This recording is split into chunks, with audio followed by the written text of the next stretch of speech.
کہ صبر جو ہے وہ 3 قسم کا ہے۔ صبر علی الاطاعہ، اللہ کی اطاعت کرنے میں صبر۔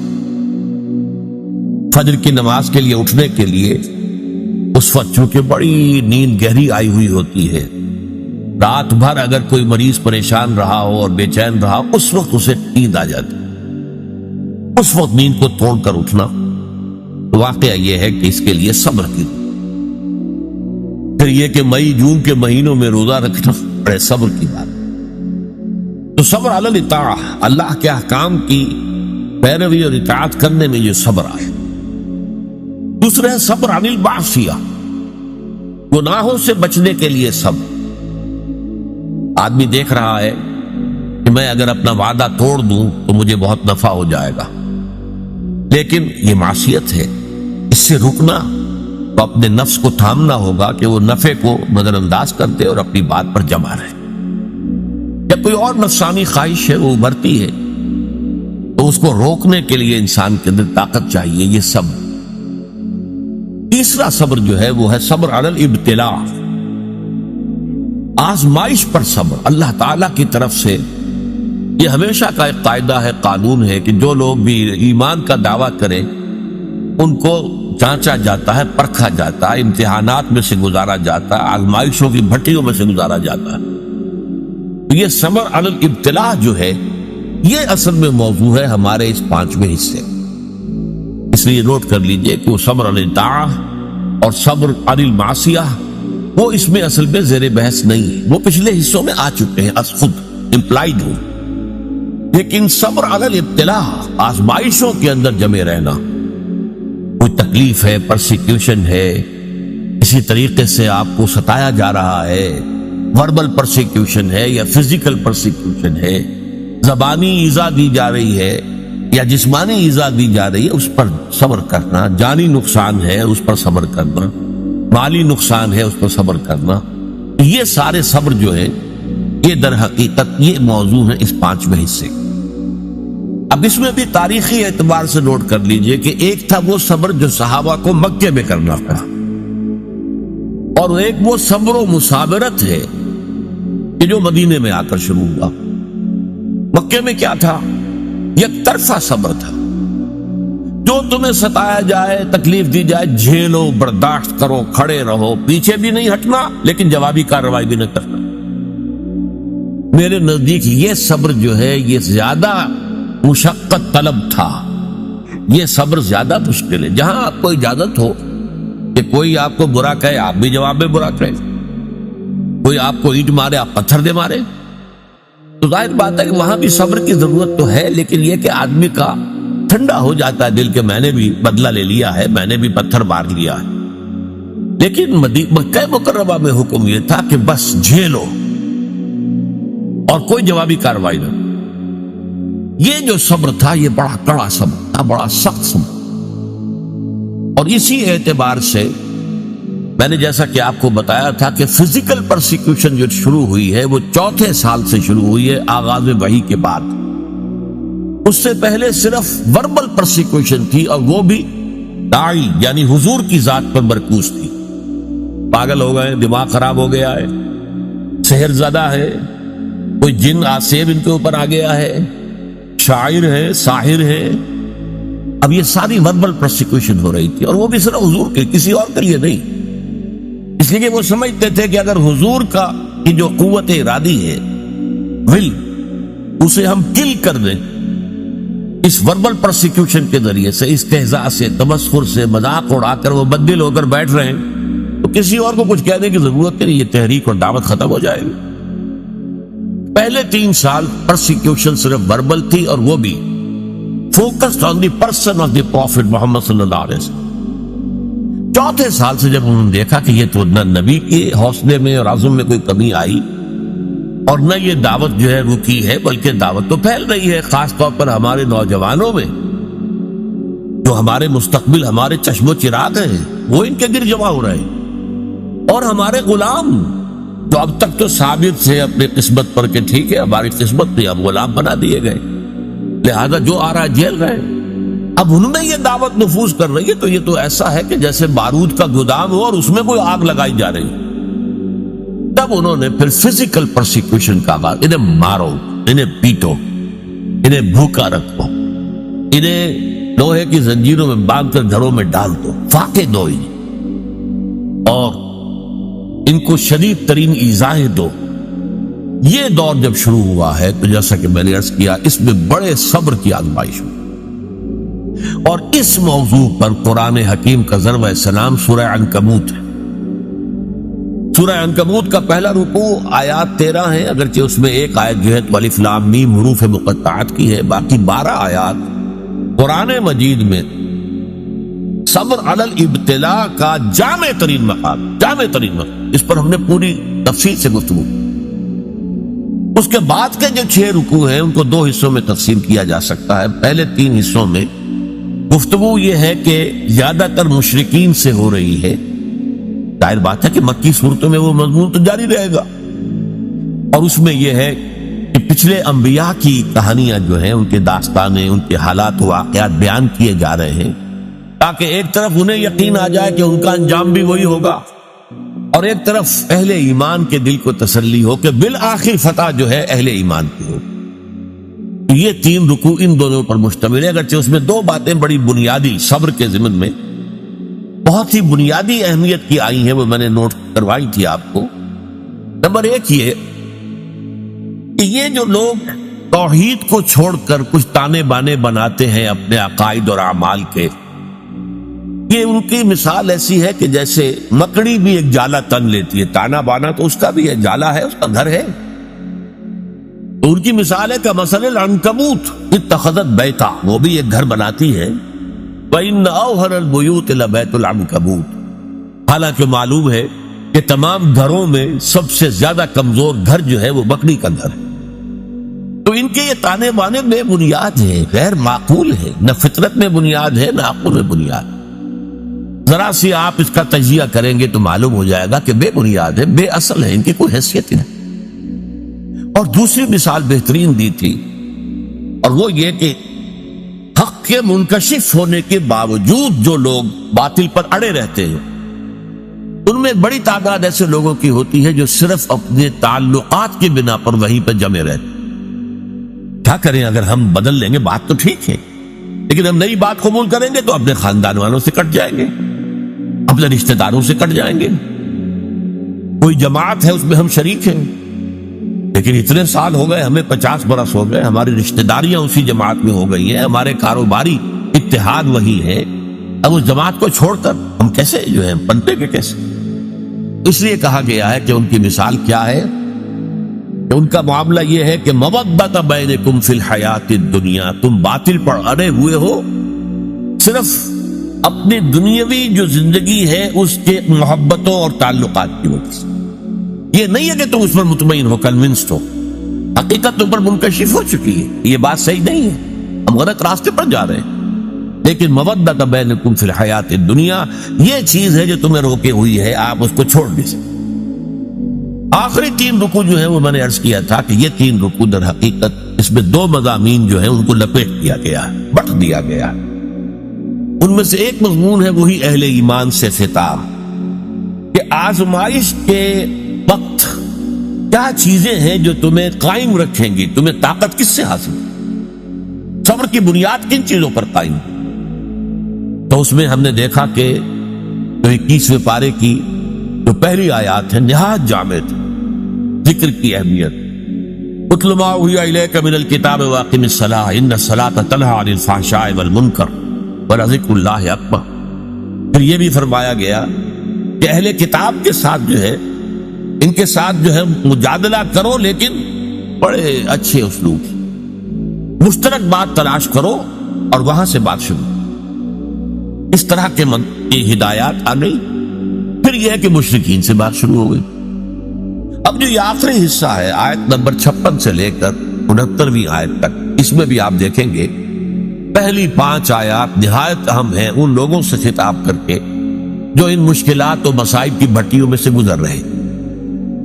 ان میں سے بعض لوگ ایسے بھی تھے کہ جن کے صبر کا پیمانہ اب لبریز ہو رہا تھا، مزید ہمت اپنے اندر نہیں پاتے تھے اس پرسیکیوشن کو برداشت کرنے۔ ان کے لیے ایک راستہ کھول دیا گیا، اجازت دے دی گئی ہجرت کی۔ اگر تم ہمارے دین پر قائم نہیں رہ سکتے، اس جگہ پر اتنی سختی ہے، اتنا تشدد ہے، تو ٹھیک ہے تم ہجرت کر جاؤ، میری زمین بڑی وسیع ہے، بڑی کشادہ ہے، زمین سے نہ بندھے رہو۔ پروفیسر مرزا محمد منور صاحب ایک لفظ استعمال کیا کرتے تھے، میں اس کو انہی کے حوالے سے استعمال کر رہا ہوں، Islamic culture is not earth bound. اسلامی تہذیب اور ثقافت جو ہے وہ زمین سے جڑی ہوئی نہیں ہے۔ ایک ہوتا زمین، بھارت ماتا، ہم سب بھارت کی اولاد ہیں، نہیں، سنز آف دی سوئل، نو، ہمارا تعلق نظریات سے ہے، اللہ سے ہے، ایمان سے ہے، اس بنا پر ہماری ایک جمعیت ہے۔ ان کی جمعیت کا ہے ملک و نسب پر اعتبار، اور قوت دین سے ہے مستحکم جمعیت تیری، اس اعتبار سے مسلمان جو ہے وہ ارتھ باؤنڈ نہیں ہے۔ اگر ایک جگہ پر رہتے ہوئے تم دین پر نہیں چل سکتے، چھوڑو اس جگہ کو، دفع کر دو اسے، اور چلے کہیں اور چلے جاؤ۔ لیکن ساتھ ہی کچھ اور باتیں بھی کہہ دی گئی، تو یہ در حقیقت اور یہ موقع کیا تھا؟ اسی کے بعد ہجرت حبشہ ہوئی ہے کہ بہت سے لوگ جو ہے حضور کی اجازت سے وہ مکے کو چھوڑ کر اور حبشہ کی طرف چلے۔ لیکن یہ ہجرت صرف اس کے اندر صرف ایک چوائس دیا گیا تھا، ایک اجازت دی گئی تھی، یہ ہجرت واجب نہیں تھی۔ اس کے بعد جو ہوئی ہے 7 سال کے بعد ہجرت مدینے کی، وہ واجب تھی۔ وہ تو ایک یوں سمجھئے کہ جو ریولوشنری پروسیس تھا محمد رسول اللہ صلی اللہ علیہ وسلم کا، اس کی اہم کڑی ہے، اس کا ایک ٹرننگ پوائنٹ ہے، وہ واجب تھی۔ لیکن یہ ہجرت جو تھی، جس کو اب ہجرت حبشہ کہتے ہیں، سن 5 نبوی میں جو ہوئی ہے، یہ ہجرت تھی اجازت، جا سکتے ہو، اگر نہیں تم سے جھیلا جا رہا تو ٹھیک ہے، تم مکے کی زمین کو خیر بات کہو، کہیں اور چلے جاؤ۔ اور کہاں چلے جائیں، اس کی ہدایت حضور نے کر دی کہ حبشہ کا ملک ہے، زیادہ دور نہیں ہے حبشہ، درمیان میں صرف ریڈ سی ہے، گورہ قلزم، بس اس کو کراس کرو، کشتیوں میں بیٹھے اس کو کراس کیا، حبشہ پہنچ گئے۔ تو یہ ہجرت حبشہ کی طرف اشارہ ہو رہا ہے، تو ارشاد ہوا یا عبادی الذین آمنوا، یہی بڑا پیارا انداز، اے میرے وہ بندو جو ایمان لائے۔ ایک بات میں نے اس سے پہلے کئی مرتبہ کہی ہے آپ سے کہ قرآن مجید میں یا ایھا الذین آمنوا، یہ جو طرز خطاب ہے یہ صرف مکی صورتوں میں، مدنی میں نہیں ہے۔ جبکہ ایک امت کی شکل بن گئی تھی، تحویل قبلہ ہو گیا، معلوم ہوا کہ ایک نئی امت نئے مرکز کے گرد اب وجود میں آ گئی، لہذا وہاں یا ایھا الذین آمنوا، اور اس میں صرف صاحب ایمان نہیں، منافقین بھی شامل ہوتے۔ پورے قرآن میں کہیں منافقین کو نہیں کہا گیا یا ایھا الذین نافقوا، نہیں، وہ بھی اپنے ایمان کے مدعی تھے، انہیں ایک مسلمان سمجھا جاتا تھا، اس لیے یا ایھا الذین آمنوا میں دونوں کور ہوتا ہے۔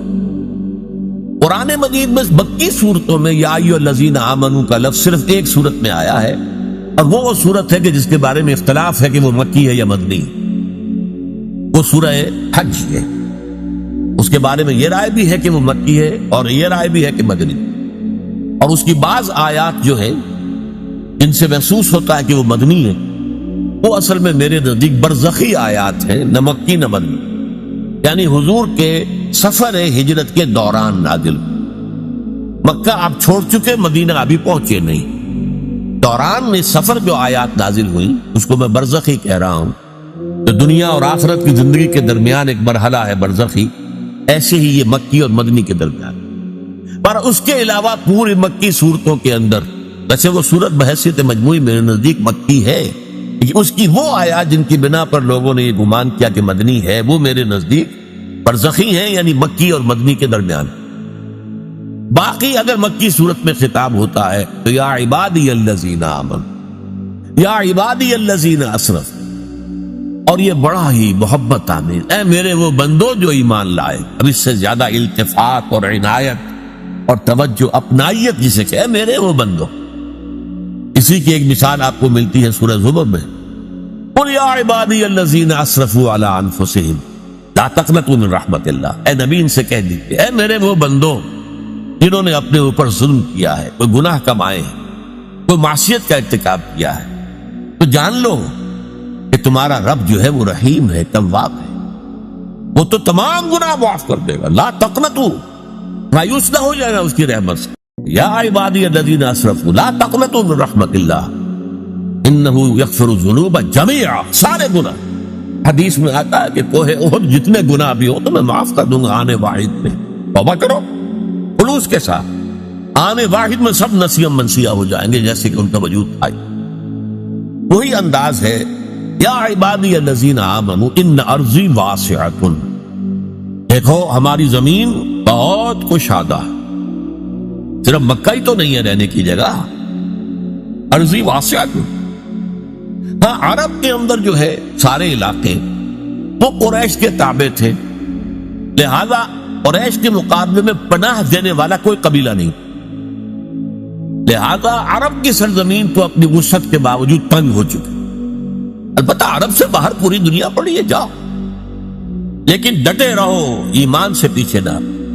ان ارضی واسعۃ فإیایا فاعبدون، بس میری ہی بندگی کرو، یہاں نہیں کر سکتے تو وہاں جا کر کرو۔ اس میں پھر حضور نے نشاندہی فرما دی صلی اللہ علیہ وسلم کہ جاؤ حبشہ میں چلے جاؤ، وہاں ایک بادشاہ ہے جو بڑا ہی انصاف پسند ہے، اس بادشاہ کے پاس نجاشی رحمت اللہ علیہ، جو بعد میں ایمان بھی لے آئے اور انہیں تابعین میں شمار کیا جاتا ہے، کہ حضور کی زیارت تو ان ثابت نہیں ہے، نہیں ہوئی ہے، لیکن یہ کہ وہ ایمان لائے ہیں، صحابہ کو انہوں نے دیکھا ہے جو بھی گئے تھے ہجرت کر کے وہاں، لہذا انہیں تابعی شمار۔ ان ارضی واسعۃ فإیایا فاعبدون، میری ہی بندگی کرو۔ اسی سے ملتے جلتے اشعار ہیں حضرت علی رضی اللہ تعالی عنہ، بلاد اللہ واسعۃ فضاء، اللہ کی سرزمین جو ہے وہ بڑی وسیع ہے، بلاد اللہ واسعۃ فضاء، رزق اللہ فی الدنیا فصیح، اور اللہ کا رزق بھی دنیا میں بہت پھیلا ہوا ہے۔ فقل لقائل القاعدین علی ہوان، تو ذرا جو لوگ بے عزتی بے غیرتی کی وجہ سے بھی رہ رہے ہیں کسی جگہ، ایک جگہ رہ رہے ہیں اگرچہ بے عزتی ہو رہی ہے، توہین ہو رہی ہے، اہانت ہو رہی ہے، ان کی حمیت کو کچلا جا رہا ہے۔ فقل للقاعدین علی ہوان، اس توہین آمیز روش کے باوجود جو وہاں بیٹھے ہوئے ہیں ان سے کہہ دو، فقل للقاعدین علی ہوان اذا ضاقت بکم ارض فصیحوا، اگر کوئی ایک زمین تم پر تنگ پڑ جائے تو چھوڑو اس کو، کہیں اور چلے جاؤ، اپنی عزت نفس کی حفاظت۔ اور یہاں معاملہ ایمان کا ہے، اپنے ایمان کی حفاظت۔ یا عبادی الذین آمنوا ان ارضی واسعۃ فإیایا فاعبدون کل نفس ذائقۃ الموت ثم الینا ترجعون۔ اب اس میں دوسرا رخ بھی آ گیا، دیکھو یہاں کے تشدد سے آخری اندیشہ اسی کا ہے، نہ کہ وہ تمہیں قتل کرتے ہیں، لیکن سوچ لو اگر ابھی تم قتل سے بچ جاؤ گے تو کیا موت سے بچے رہو گے؟ موت تو آنی ہے، آج نہیں تو کل، کل نہیں تو پرسوں۔ لہذا یہ اجازت تھی، کیونکہ صرف یہ کوئی حکم نہیں تھا ہجرت کا، اجازت، اور اس اجازت کے اندر یہ چیز امپلائڈ تھی کہ جس کی ہمت جواب دے رہی ہو، اس میں مزید جھیلنے کی جو ہے برداشت کرنے کی ہمت نہ اپنے اندر پائے، وہ چلا گیا۔ لیکن انہیں سے کہا جا رہا ہے کہ موت سے بچ کر تم کہیں نہیں جا سکتے۔ اگر سمیہ رضی اللہ تعالی عنہ اور یاسر رضی اللہ تعالی عنہ کو شہید کر دیا ابو جہل نے، اور تمہیں بھی کر دیں تو کیا تمہیں تکلیف ہوگی؟ سیدھے جنت میں جاؤ، حساب کتاب کا انتظار نہیں ہوگا، یوم قیامت کا بھی انتظار نہیں۔ باقی لوگ بڑے سے بڑا ولی اللہ ہو وہ بھی جنت میں داخل ہوگا قیامت کے بعد، حساب کتاب کے بعد، اور تم تو جاؤ گے فوراً جنت کے اندر۔ لہذا یہ پہلو سامنے رکھ۔ اب دیکھیے میں نے عرض کیا تھا پہلے رکوع کے درس میں کہ دو چیزیں اس میں ساتھ ساتھ چل، دلجوئی بھی اور ڈانٹ ڈپٹ۔ یہاں دلجوئی کا پہلو کیا ہے؟ ٹھیک ہے بھائی، اگر برداشت سے باہر بات ہو رہی ہے تمہارے تو جاؤ، تمہیں اجازت ہے، تم ہجرت کرو۔ بات یہ بھی کس چیز سے ڈر کر جا رہے ہو؟ موت سے، موت تو آنی ہے۔ کل نفس ذائقۃ الموت ثم الینا ترجعون، پھر ہماری طرف تمہیں پلٹنا ہے، لوٹا دیا جائے گا۔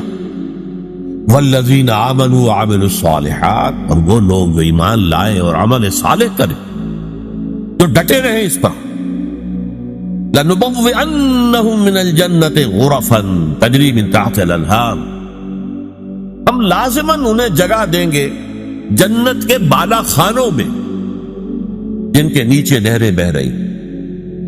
یہاں دیکھیے وہی صیغہ اب آ رہا ہے جو پہلے رکوع میں بار بار آیا. لَنَجْزِيَنَّهُمْ أَحْسَنَ الَّذِي كَانُوا يَعْمَلُونَ. وہاں پر آیا تھا ہم تو لازماً آزمائیں گے. وَلَنَبْلُوَنَّ، وہ بھی ہیں ان کو آزمایا جائے گا. تو اس اعتبار سے وہی صیغہ تاکید کا. لَنُبَوِّئَنَّهُمْ، ہم لازماً انہیں دیں گے، جگہ دیں گے. مِنَ الْجَنَّةِ غُرَفًا، جنت کے بالا خانوں میں. تجری من تحتہا الانہار، جن کے نیچے نہریں بہتی ہوں گی. خالدین فیہا، اس میں وہ ہمیشہ ہمیشہ رہیں گے. نعم اجر العاملین، بہت ہی اچھا اجر ہوگا عمل کرنے والوں کا. اور اب نہایت خوبصورت مقام ہے یہاں پر. عمل کرنے والوں کی بنیاد کیا ہے؟ الذین صبروا وعلی ربہم یتوکلون، وہ لوگ جنہوں نے صبر کیا، جھیلا، برداشت کیا، سختیاں جھیلی، مصیبتیں جھیلی، مصائب جھیلے. جبکہ مکے کی گلیوں میں گھسیٹا جا رہا تھا حضرت بلال کو، اور جیسے جانور کی لاش گھسیٹی جاتی ہے، کھینچ کر لائی جاتی ہے، اسی طریقے سے ایک زندہ انسان، گوشت پوشت کا انسان، اور اس کے گردن میں رسی ڈال کر وہ دے دی ہے چھوکروں کو، گھسیٹو اس کو گلیوں کے. اور ظاہر بات ہے کہ وہ گلیاں کوئی پیومنٹ تو نہیں تھے، وہاں پر کوئی سڑکیں تو نہیں تھی. کونے رکھنے والے جو ہے نوکیلے پتھر، جسم ادھر رہا، خونم خون ہے. پھر سینے کے اوپر ایک بھاری پتھر رکھ دیا گیا، دھوپ میں ڈال کر. اوپر سے وہ آسمان جو جیسے آگ برس رہی ہے، ادھر سینے پر پتھر. سانس لینا مشکل سے سانس لے رہے ہیں، لیکن ساتھ ساتھ کہہ رہے ہیں احد احد احد احد احد احد احد، ایک ہی کو مانتے اور کسی کو نہیں مانتے. الذین صبروا، ان لوگوں نے صبر کیا. وعلی ربہم یتوکلون، اور جو اپنے رب ہی پر توکل کرتے رہے. ہمارا پروردگار ہی ہمارے لیے راستے کھولے گا، ہمارا پروردگار ہی آخر میں ہماری مدد کرے گا، ہمارا پروردگار جو ہے ہمیں کامیابی نصیب فرمائے گا. علی ربہم یتوکلون. وَكَأَيٍّ مِّن دَابَّةٍ لَّا تَحْمِلُ رِزْقَهَا، اور کتنے ہی چوپائے ہیں زمین میں تم دیکھتے ہو، وہ اپنا رزق اٹھائے تو نہیں پھرتے. یہ پرندے جو ہیں، کیا ان کا رزق ان کے پاس اسٹور میں کہیں ہوتا؟ حضرت مسیح کا ایک بڑا پیارا جملہ ہے سرمن آف دی ماؤنٹ میں. کیوں فکر کرتے ہو، اپنے حواریین سے کہہ رہے، کیوں فکر کرتے ہو کہ کیا کھائیں گے؟ تم جنگل کی چڑیوں کو نہیں دیکھتے کہ وہ خالی پیٹ اپنے گھونسلوں سے نکلتی ہیں اور شام کو آسودہ ہو کر واپس آتی ہیں؟ ان کے پاس کہیں کوئی جمع تو نہیں ہے، کوئی ذخیرہ تو نہیں ہے گندم کا یا کسی اور چیز. جو آسمان کے پرندوں کو کھانے کو دیتا ہے، کیا وہ تمہیں نہیں دے گا؟ یہ خوبصورت انداز. کیوں فکر کرتے ہو کیا پہنو گے؟ جنگل کی سوسن کو نہیں دیکھتے کہ جس قدر شاندار لباس اللہ نے اسے دیا ہے، رنگین. سلیمان بھی اپنی ساری شان و شوکت کے باوجود ویسا ملبس نہ تھا، ویسا لباس اس کے پاس بھی نہیں. تو جو جنگل کی گھاس کو لباس دیتا ہے، جو آج ہے اور کل جھونک دی جائے گی آگ میں، کیا وہ تمہیں لباس نہیں پہنائے؟ یہ ہے توکل اللہ کی ذات. وَكَأَيٍّ مِّن دَابَّةٍ لَّا تَحْمِلُ رِزْقَهَا اللَّهُ يَرْزُقُهَا وَإِيَّاكُمْ، اللہ ہی انہیں بھی رزق دیتا ہے، تمہیں بھی دے گا. کیوں فکر کرتے ہو کہ کل کیا کھائیں؟ آج جس نے تمہیں رزق دیا وہ کل بھی دے گا. تم اس کے اوپر توکل کرو، اعتماد کرو. وَهُوَ السَّمِيعُ الْعَلِيمُ، اور وہ سب کچھ سننے والا ہے، سب کچھ جاننے والا ہے. یہ 5 آیات بھی یوں سمجھیے کہ اس صبر کے موضوع پر، جو صبر کے اس وقت مکی دور میں تھا، یک طرفہ صبر، ایک ہے 2 طرفہ صبر. وہ آئے گا مدنی صورتوں میں جب ہم پڑھیں گے، سورہ بقرہ، سورہ آل عمران. لیکن یہ ہے یک طرفہ صبر، جو آئے جھیلو، برداشت کرو، لیکن کوئی جوابی کارروائی نہیں کرو. اس صبر کے لیے جو ہدایات دی گئیں سورہ عنکبوت کے آخری 3 رکوع جو ہے انہی پر مشتمل ہے. اور ان میں سے یہ 5 آیات جو ابھی ہم نے پڑھی ہیں نہایت اہم ہے، نہایت جان. بارک اللہ لی ولکم فی القرآن العظیم.